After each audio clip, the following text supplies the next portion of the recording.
Hello বন্ধুরা, আজকে আমি ডাঁটা আলুর ঝাল করছি। ডাঁটা আলুর ঝাল আমাদের যে কুক আছে সে করছে আজকে, তো সেটা আমি দেখাচ্ছি কী করে হচ্ছে। এখানে প্রথমে কড়াইয়ের মধ্যে তেল দিয়েছি। তেল দেওয়ার পর এখানে কাঁচা লঙ্কা দেওয়া আছে, কালো জিরে দেওয়া আছে, আর কালো সর্ষে, এসবগুলো দিয়ে একটা পেস্ট বানানো হয়েছে। তো আর নেই না, হ্যাঁ, তো এখন সেটা ভালো করে কষিয়ে নিচ্ছি। কষিয়ে নেওয়ার পর এখানে টমেটো পেস্ট যেটা আছে সেটা এর মধ্যে আমি দিয়ে দেবো। টমেটো পেস্ট আগে ডালনা হচ্ছে আমরা। टमाटो पेस्ट इसके अंदर अभी डालना है।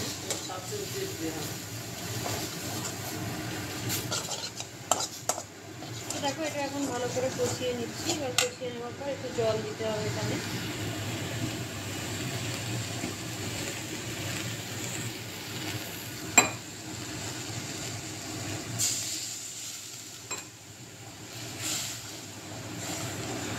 যারা যেরকম ঝোল খাবে তারা সেরকমভাবে এটা ঝোল দেবে, জল দিতে লাগবে। তো আমার এতটাই লাগছে এখানে। এবারে আমার ডাঁটা আলু যেটা ফ্রাই করা ছিল আগে থেকে, সেটা আমি এর মধ্যে ঢেলে দিলাম।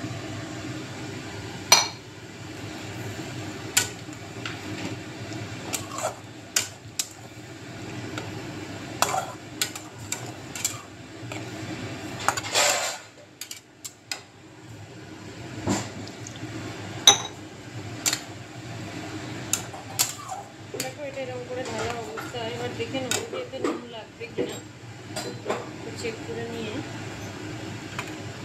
তারপর আমি লাগলে নুন দেবো।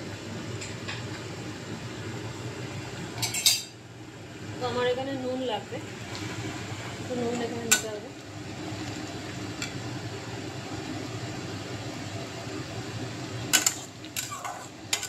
নিজের অ্যাডজাস্টমেন্ট করে এটা আমাদেরকে দিয়ে নিতে হবে। তো এইভাবে ডাঁটা আলু ঝোল করলে গরম ভাতের সঙ্গে খাওয়া যাবে এবং এটা খেতে সত্যিই খুব ভালো হবে।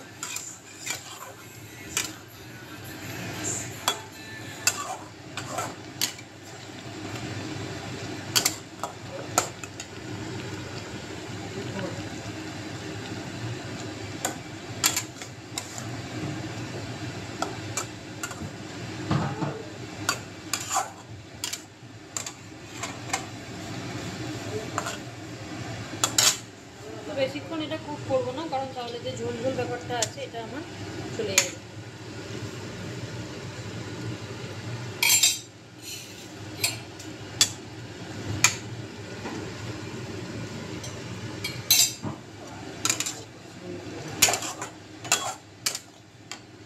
তো ঠিক আছে, চলো বন্ধুরা, আজকে ডাঁটা আলুর ঝালটা তৈরি হয়ে গেছে। তোমাদের সাথে আমি নেক্সট আর একটা আইটেম নিয়ে আসছি খুব তাড়াতাড়ি। বাই।